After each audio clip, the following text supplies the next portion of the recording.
કાંતારેશ્વર યુવક મંડળ આપ સૌનું હાર્દિક સ્વાગત કરે છે। દર વર્ષની જેમ આ વર્ષે પણ પેપર પસ્તીમાંથી શ્રીજીની પ્રતિમા અને તમામ વસ્તુઓ પેપર પસ્તીમાંથી બનાવેલ છે।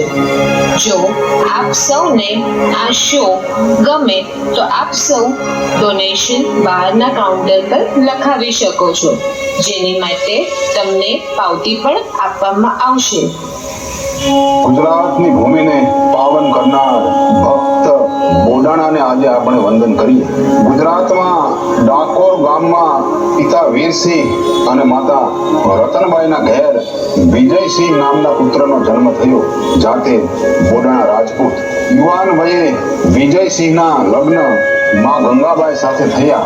ખેતી કામ કરી પોતાનું ગુજરાન ચલાવે અને ભગવાન કૃષ્ણના ગુણગાન ગાય। બંને પતિ પત્ની એક વખત દ્વારકા જતા સંઘ સાથે દ્વારકા ભગવાન રણછોડરાયના દર્શન કરવા તેમની સાથે ગયા અને દર વર્ષે દ્વારકા જવાના નિયમ લીધા। દર વર્ષે પૂનમે ભક્ત બોડાણા ડાકોરથી દ્વારકા ચાલતા ચાલતા હાથમાં તુલસી રોપેલું કુંડું લઈ ભગવાનના દર્શને જતા।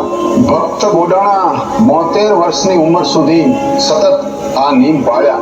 ત્યારબાદ ઉંમરના કારણે એમને ખૂબ જ તકલીફ પડતી।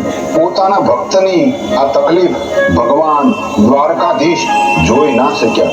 ભક્ત બોડાણાને સ્વપ્નમાં આવીને કહ્યું કે હું દ્વારકાથી ડાકોર આવીશ, તું હવે બીજી વખત આવે ત્યારે ગાડું સાથે લાવજે।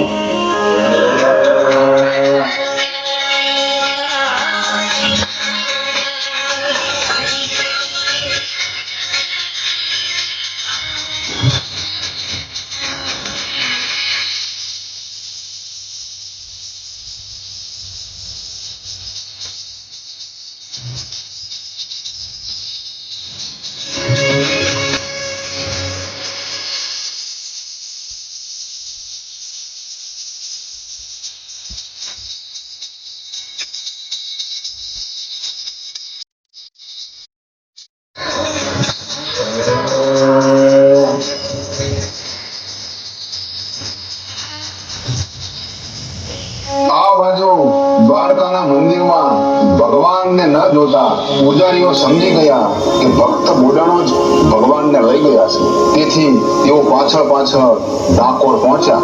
ડાકોર આવી પહોંચેલા પૂજારીઓએ એવી શરત મૂકી કે જો ભગવાનને ડાકોરમાં રાખવા હોય તો મૂર્તિના વજન જેટલું સોનું આપવું પડશે, કારણ તેમને ખબર હતી કે ભક્ત બોડાણા ગરીબ છે એટલે સોનું નહીં આપી શકે અને ભગવાનની મૂર્તિ દ્વારકામાં જ રહેશે અને જો ડાકોરમાં રહી પણ જાય તો તેમને મૂર્તિની ભારોભાર સોનું મળશે।